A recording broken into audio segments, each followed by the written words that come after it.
সৌভাগ্যক্রমে আমার গুরুদেব ত্রিদাদি স্বামী পরাঙ্কুশ রামানন্দ স্বামীজির সঙ্গে এখানে আসার পূর্বেই সৌভাগ্য হয়েছে। মহাপুরুষগণ যারা আসেন, ভগবান যারা লীলা করবার জন্য ধরাধামে অবতীর্ণ হন, সেখানে কোনোভাবে কোনো দিক থেকেই জীবকে অনুগ্রহ করবার জন্যই উপস্থিত হয়ে যান।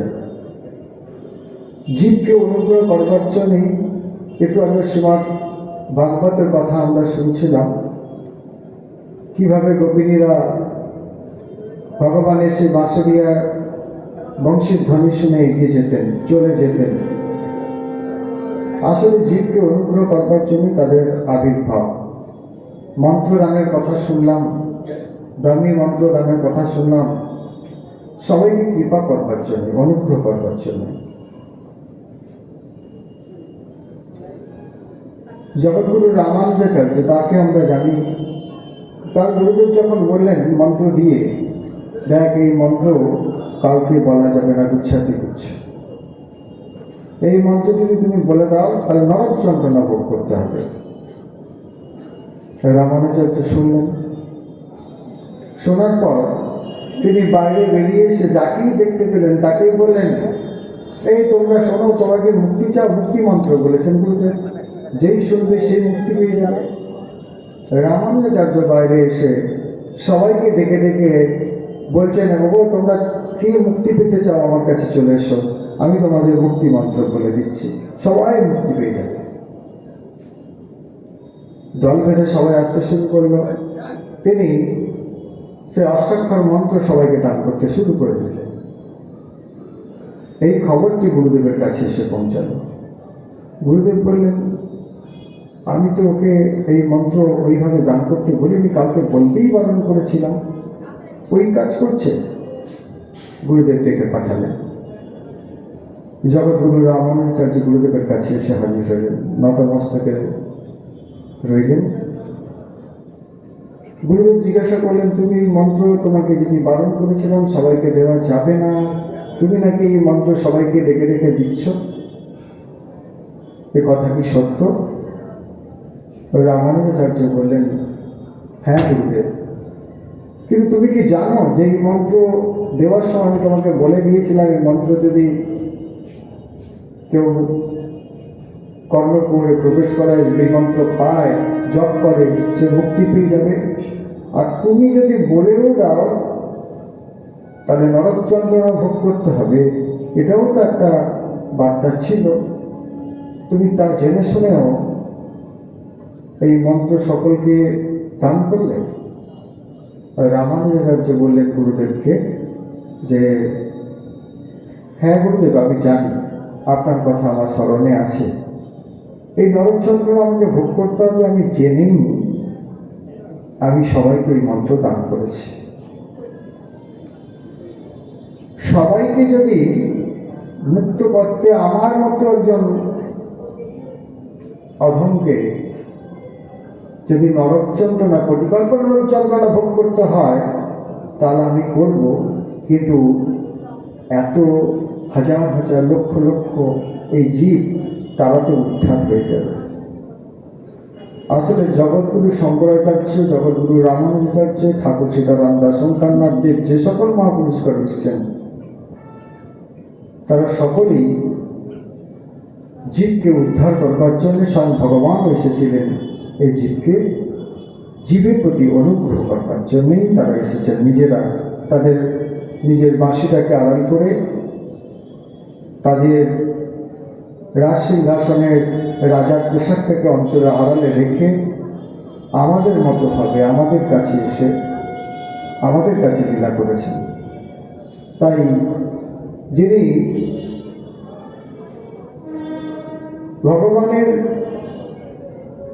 ভগবানের সমস্ত কাজ আমরা করছি, ভগবানের আমরা লীলা অবধান করছি, ভগবানকে আমরা ডাকছি, ভগবানের মনন করছি, কিন্তু ভগবান আমার ভাবটা বুঝে নিচ্ছেন, কারণ তিনি ভাবগ্রাহী জনার্দন। তিনি আমাদের ভাবটাকে গ্রহণ করছেন, আমরা কেমনভাবে তাকে গ্রহণ করছি, শ্রবণ করছি, কীর্তন করছি তার নাম। হরিনামের দ্বারা মানুষ কৃতার্থ হন, সমস্ত শাস্ত্রে বলা হয়েছে। নাম সংকীর্তনই মানুষ কলিহত জীবের জন্য একমাত্র একটি সহজ সরল সুগম পথ। এই পথটাকেই আজকে 500-550 বছর পূর্বে নবদ্বীপ ধামে আজানু লম্বিত ভোজৌ কনকাবতাতৌ সংকীর্তনৈকপিতরৌ কমলায়তক্ষৌ বিশ্বম্ভরৌ দ্বিজবরৌ যুগধর্মপালৌ বন্দে জগৎপ্রিয়করৌ করুণাবতার। করুণার অবতার নিমাই আবির্ভাব ঘটল। তিনি তার নবদ্বীপ ধামে সারা জীবন, পরবর্তীকালে সন্ন্যাসের পর শ্রী চৈতন্য মহাপ্রভু রূপে এই সারা ভারতবর্ষ জুড়ে এই হরিনাম সংকীর্তন দান করতে শুরু করলেন।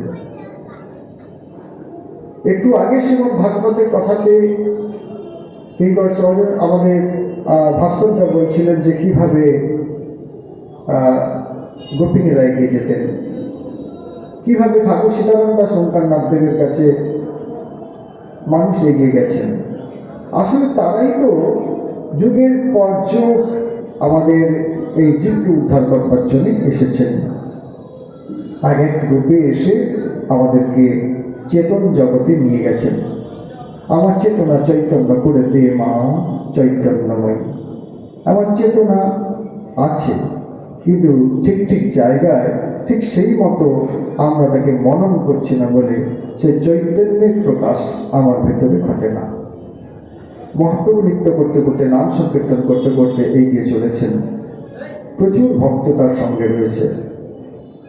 এই নাম শুনে দেখা গেল এক মা তার সমস্ত কাজের ভেতরেই নাম যখন কর্ণপুরী তার এসে যায়, তিনি যেন কেমন পাগলিনী হয়ে যান। একদিন এক মা তার বাচ্চাটিকে পাশে রেখে তিনি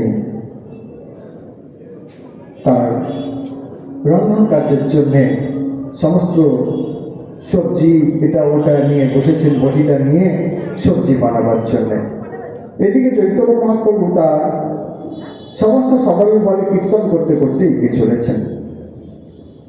নামের ধ্বনি যখন শোনা গেল, মা তখন এক অপূর্ব, এক ভীষণ গভীর জগতে পৌঁছে গেলেন।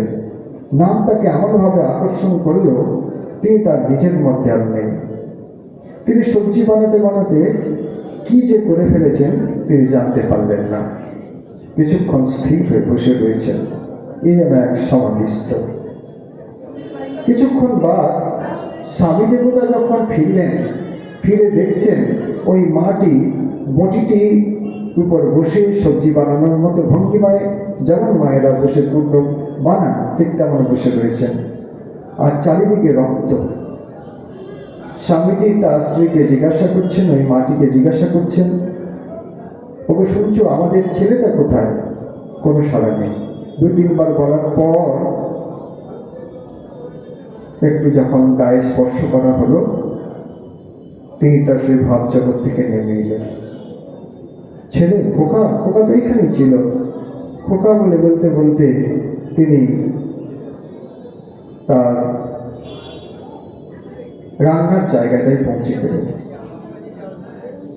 পুনরা কি যেন হাঁড়িতে চাপানো রয়েছে, টকপক করে ফুটছে, ধোঁয়া হচ্ছে। সঙ্গে সঙ্গে মা গিয়ে দেখলেন ওই রান্নার যে হাঁড়িটাতে যা ফুটছে সেটা বিভৎস।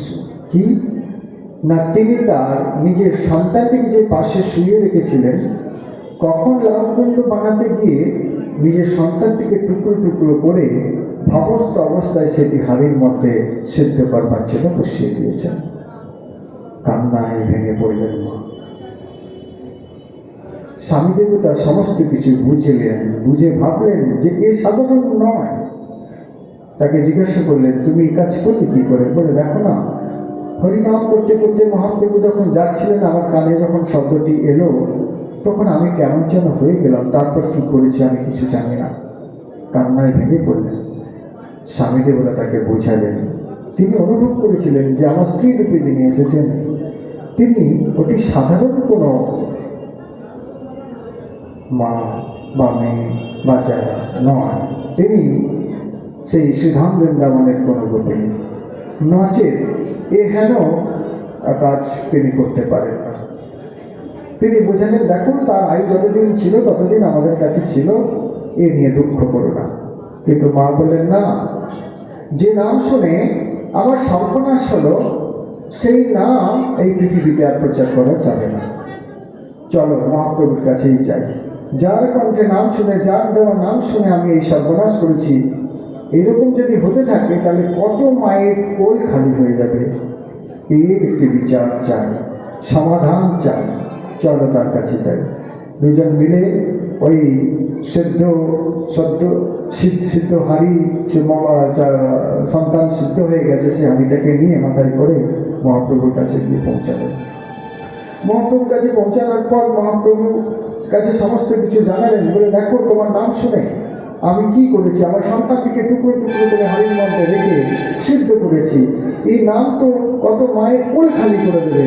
হয় এ নাম তুমি বন্ধ করো, আর তা নাহলে আমার সন্তানকে ফেরত দাও। মহাপ্রভু এই দৃশ্য দেখে, সমস্ত কিছু দেখে মহাপ্রভু তার নয়ন থেকে অশ্রু নির্গত করছেন। ভাবছেন তার যেন সেই পুরনো স্মৃতিগুলো, সেই বাঁশরিয়ার বংশীধারী সেই পুরনো স্মৃতিগুলো যেন মহাপ্রভুর মনের মধ্যে ভেসে উঠছে। আসলে তিনি তো সবই জানেন। নৃত্য করতে শুরু করলেন, নাম চলেছে। কিছুক্ষণ পর মহাপ্রভু নৃত্য করতে করতে বসে পড়ে গলার মালাটা খুলে নিয়ে ওই হাড়ির মধ্যে দিয়ে দিলেন।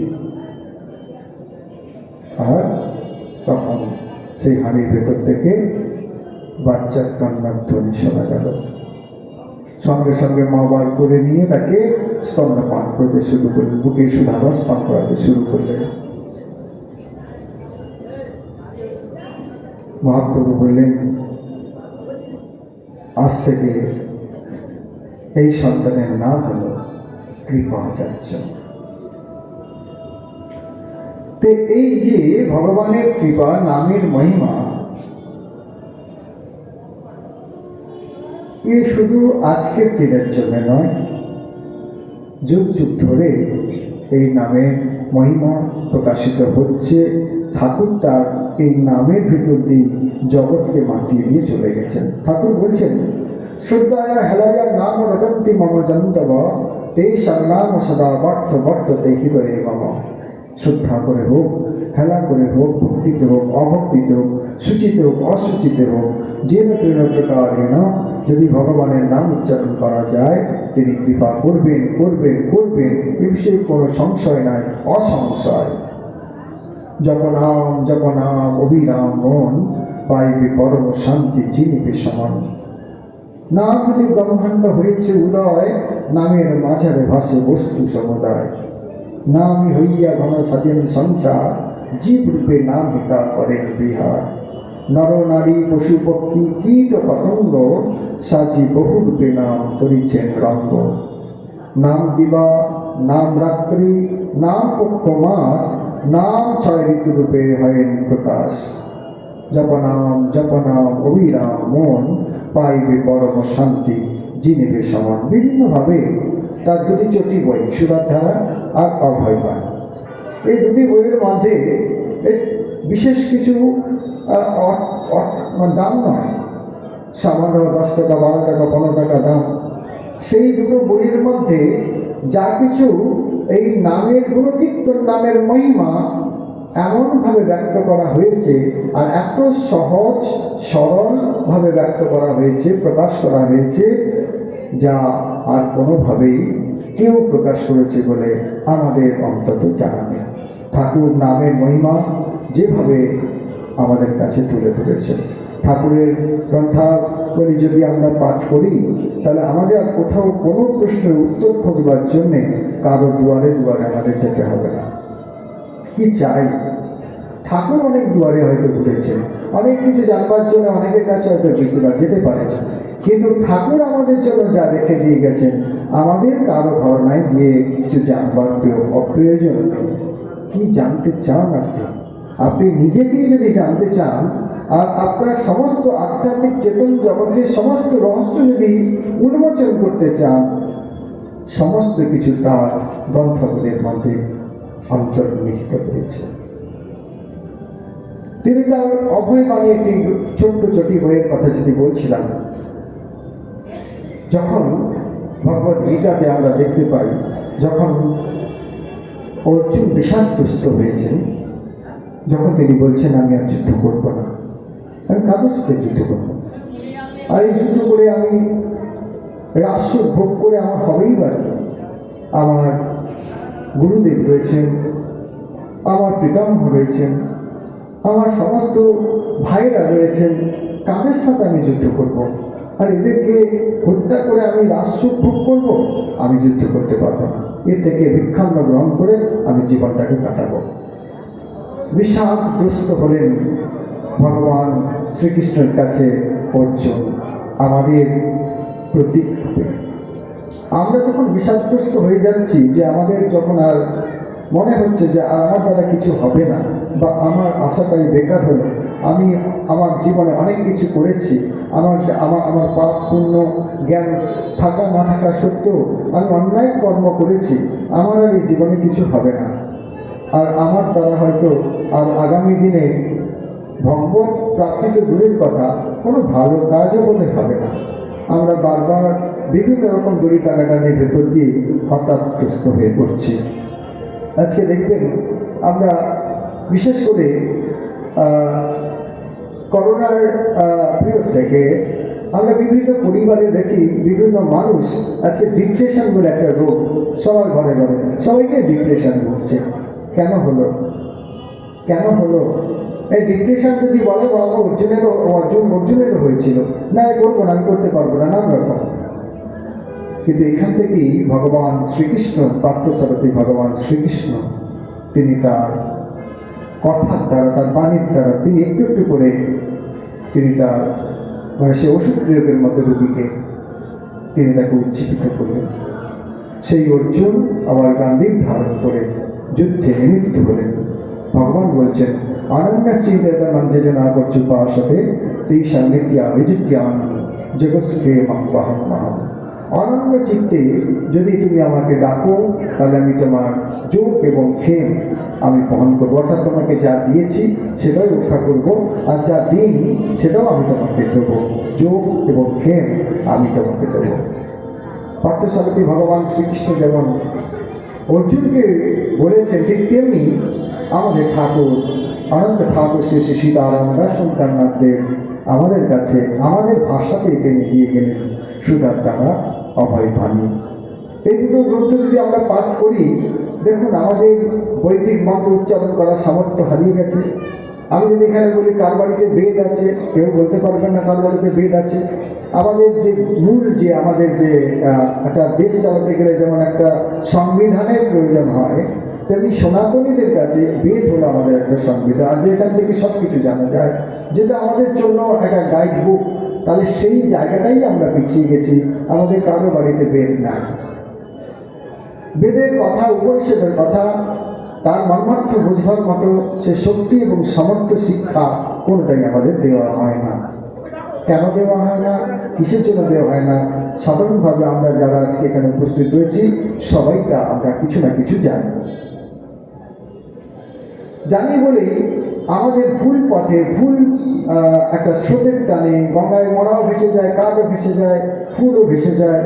ওই একই স্রোতে সব কিছু ভেসে না গিয়ে আমাদের একটু যদি বিপরীত দিকে এগিয়ে গিয়ে, অর্থাৎ স্রোতের টানে ভেসে না গিয়ে আমরা তার অনুকূলে না গিয়ে প্রতিকূলেও যদি আমরা গিয়ে খানিকটা তাকে পাওয়ার চেষ্টা করি, ওই গরু ছাগল মারার মতো ভেসে যাওয়ার মতো নয়, যদি একটু তাকে অন্যদিকে ঘুরে গিয়ে এত বৈচিত্র্য, এত নানা রকম অত্যাচার, নানা রকমভাবে যে আমাদের ধর্ম থেকে একটা আলাদা জায়গায় নিয়ে যাওয়ার যে পরিকল্পনা, সেই পরিকল্পনা থেকে নিজেকে সরিয়ে নিয়ে এসে ভগবতমুখী জীবনকে এবং ভগবানকে নিয়ে জীবন কাটাবো, এই রকম প্রেরণা অন্তরে জায়গায় তোলাটাই আমাদের মনুষ্য জীবনের একমাত্র লক্ষ্য হওয়া উচিত। তাই একটু আগে ভাস্করদা বলছিলেন যে অনেকগুলো ঠাকুর মন্ত্র দিচ্ছেন, যাতে 5 মিনিট করলে হলে 15 মিনিট হবে। অর্থাৎ কারণ হলো তারা তো জীবকে অনুগ্রহ করবার জন্য এসে জেরার জন্য প্রেরণা এলাম। ভগবান চাইছেন একটু ভগবতমুখী জীবন কাটিয়ে তোমরা কৃতার্থ হও। পুনরূপী জননম পুনরূপী মরণম পুনরূপী জননী জঠরে শয়নম ভজ গোবিন্দম ভজ গোবিন্দম ভজ গোবিন্দম গোবিন্দম ভজ মূলমতে। গোবিন্দের ভজনা দ্বারাই একমাত্র মুক্তি পাবে। এলাম গেলাম খেলাম বংশ বিস্তার করলাম বল হরি হরি বলে বলে মরণ করে ঢলে পড়লাম, এটা জীবন নয়। এর বাইরে একটি জীবন আছে যেখানে আমরা ভগবানকে ডাকতে পারি, ভগবানের নাম উচ্চারণ করতে পারি, একটি শুদ্ধ সবল সুন্দর জীবনকে আমরা আলিঙ্গন করতে পারি। ভোগ বিলাসিতা থেকে নিজেকে সরিয়ে নিয়ে ত্যাগের বৈরাগ্যের পথকে আলিঙ্গন করে আমরা একটি শুদ্ধ চিত্তের নিজের পরিবেশকে তৈরি করতে পারি, যেখান থেকে কেবলমাত্র আমরা পেতে পারি আনন্দ আর আনন্দ আনন্দাময়। আমরা আনন্দ সাগরে ডুবে যেতে পারি। আনন্দময়কে যদি আমি ডাকতে পারি, আজকে ভাস্করদা বলছিলেন ঠাকুরের আকর্ষণ, ঠাকুরকে দেখলে যে আনন্দ, আমার গুরুদেবকে দেখলে যে আনন্দ, আপনার যার যেমন গুরুদেবের কাছে গেলে যে আনন্দ, সে আনন্দ কেন হয়? কারণ তিনি আনন্দময়কে ধরে আছেন বলে, তিনি আনন্দময়কে ধরে থাকেন বলে। তাই তিনিও যেমন আনন্দময় হয়ে যান, আর সেই জায়গায় যেখানে তিনি থাকেন সেই জায়গাটাও তা আনন্দে ভরিয়ে দেন। তার উপস্থিতিতেই আনন্দ, তার উপস্থিতিটাই সুখ, তার উপস্থিতিটাই আমার হৃদয়কে আকর্ষণ করছেন। কৃষয়তি নিবারয় কৃষ্ণ কৃষ্ণ, যিনি জীবকে আকর্ষণ করে জনমরণ ঘুচিয়ে দিচ্ছেন, ভক্তির বীজ অর্থাৎ হৃদয়কে কর্ষিত করে যিনি ভক্তির বীজ বপন করছেন, তিনি কৃষ্ণ। এই কৃষ্ণ কৃষ্ণ উচ্চারণ করে আমি যতটা না তার দিকে যাবো, তিনি আমার দিকে সহস্র গুণে এগিয়ে আসেন। রমায়তি মদয়তি রাম রমন্তি লোকানিতি রাম। রাম রাম উচ্চারণের ভেতর দিয়ে আমার জাগ্রত সপ্ত সুশুক্তি তুরীয় চার অবস্থার মধ্যে প্রাণরাম প্রাণগোপাল প্রেমময়ী মা প্রেমময় শঙ্কর রূপে আমার প্রাণ সখারূপে রয়েছেন বলে তবেই আমি আমার শৈশব কৈশোর যৌবন বার্ধক্যের বারাণসীতে পৌঁছে যাচ্ছি। ডাক্তার, ইঞ্জিনিয়ার, সায়েন্টিস্ট, কবি হচ্ছি। তিনি যদি আমার মধ্যে প্রাণরূপে না থাকেন, তাহলে আমার কোনো অস্তিত্ব আর থাকে না। তিনি কে? সেই নন্দ বিশ্বের অমৃতস্য পুত্রা, আমরা অমৃতের সন্তান। ভগবদ্গীতাতে ভগবান বলে দিয়েছেন, পার্থসারথী ভগবান শ্রীকৃষ্ণ চেতনা আমাদের চেতন জাগাবার জন্য তিনি বারবার বলে দিয়েছেন অর্জুনকে উপলক্ষ করে কি নবসংসি ধৃণামি তথা বিহায় নবানি গৃহাতি নরহু পরামি তথা শূন্যানি বিহায় জন্যা নন্যানি সংজাত নবানি দেহি। জীর্ণ বস্ত্র পরিত্যাগ করে যেমন নতুন বস্ত্র পরিধান করা হয়, একটি বস্ত্র পরিত্যাগ করে যেমন নতুন বস্ত্র পরি, তেমনি একটি দেহকে পরিবর্তন করে আমরা আরেকটা দেহের রূপান্তরিত হয়ে যাই। আত্মা অবিনাশ্বর, তাকে অস্ত্রের দ্বারা ছেদন করা যায় না। বাতাসে শুষ্কতা বা আর্দ্রতা দ্বারা শীতল বা আর্দ্রতাকে কিছু করা যায় না।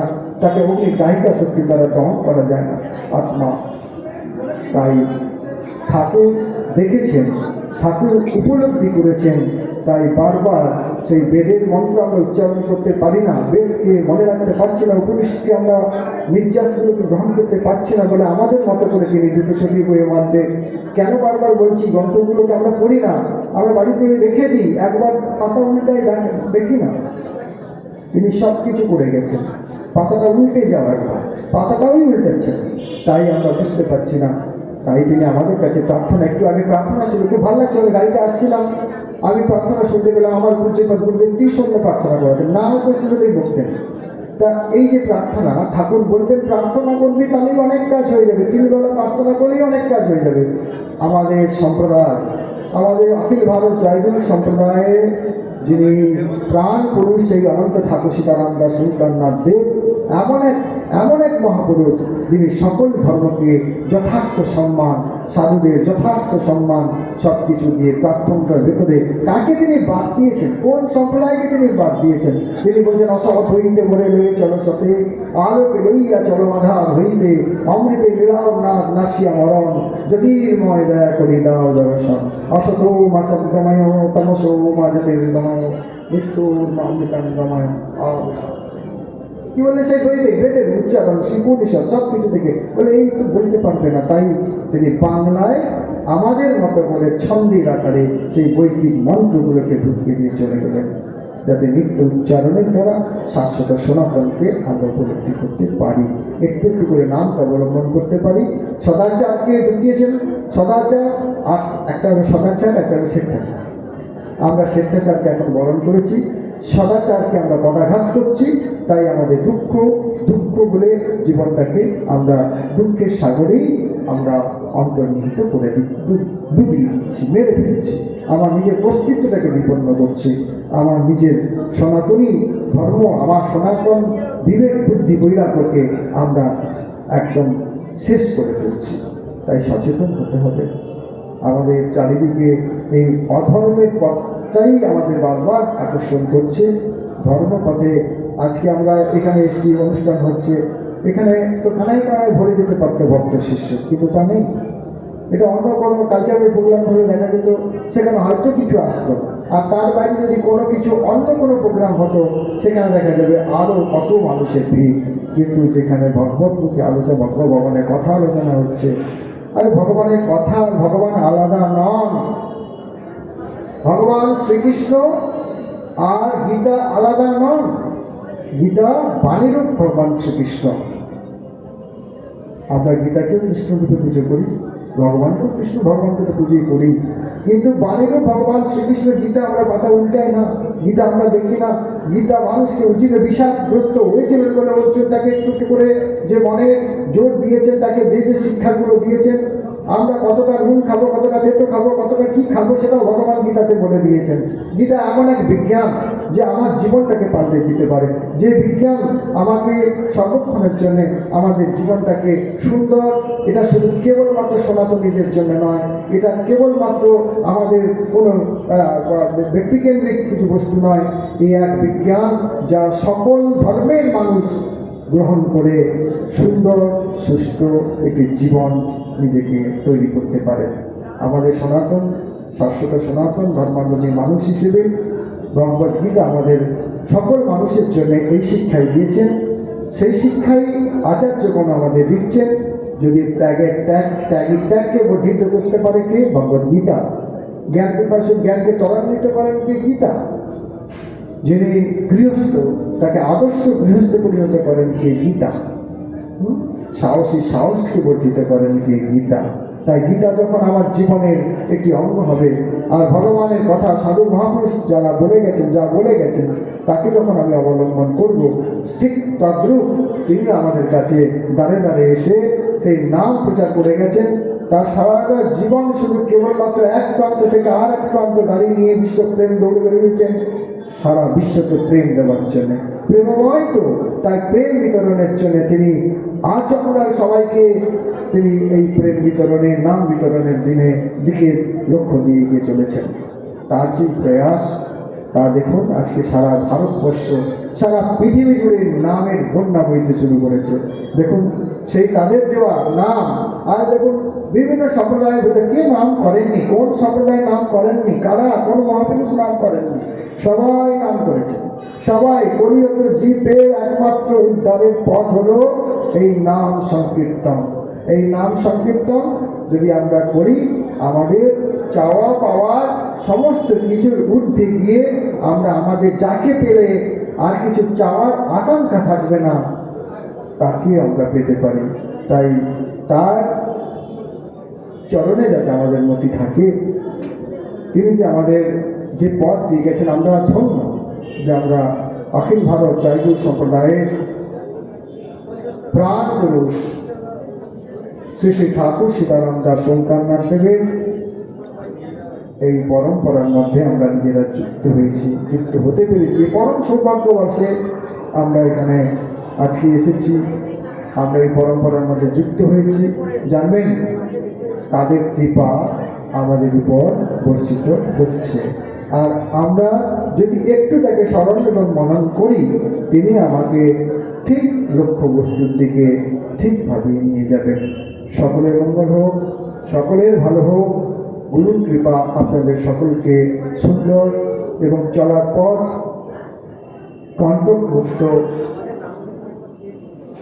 রাজপথ তৈরি হোক, যে পথে আপনারা নির্দিষ্ট লক্ষ্যে ঠিকভাবে পৌঁছে যেতে পারবেন। ঠাকুর বলছেন এ শরীরে হরি, যাহা কিছু করি সকলই তোমারই হে, সকলই তোমারই। শয়ন রমণে স্বপ্ন জাগরণে কিছু না মারিয়ে, কিছু না মারি, কি যেন অজানা ছলকে ভুলিয়ে, মাঝে মাঝে পেলে খেই হারাইয়ে, নিজেকে মমতা জানিয়ে আনিয়ে তোমারই পাশরিকে, তোমারই পাশরি। দাও ভেঙে দাও এ বিষম ছল, নাও পেরে নাও পাপ পূর্ণ বল, হোক শূন্য হোক হৃদয় কমল, আসন তোমারই হে, আসন তোমারই। যে পথে চালাবে সে পথে চলিব, যে কথা বলাবে সে কথা বলিব, ফলাফল আমি কিছু নাই করব, সে সব তোমারই হে, সে সব তোমারই। তাই তার কথার ভেতর দিয়ে এ যেন গঙ্গা জলে গঙ্গা পুজো করে আমি আমার কথার বিশ্রাম দিলাম। জয় শ্রী গুরু মহারাজ শ্রী কি জয়, জয় শ্রী গুরু মহারাজ শ্রী কি জয়, জয় শ্রী গুরু মহারাজ শ্রী কি জয়।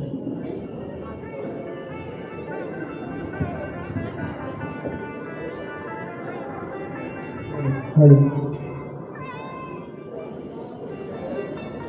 জয় গুরু।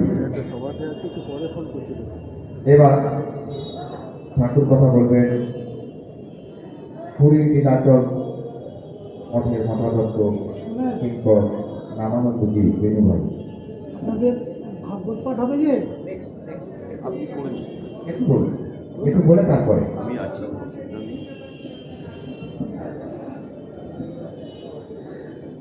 ওঙ্কার সর্বগুরু সচ্চিদানন্দ বিগ্রহ মমনাথ জগন্নাথ মমনাথ নমস্তুতে।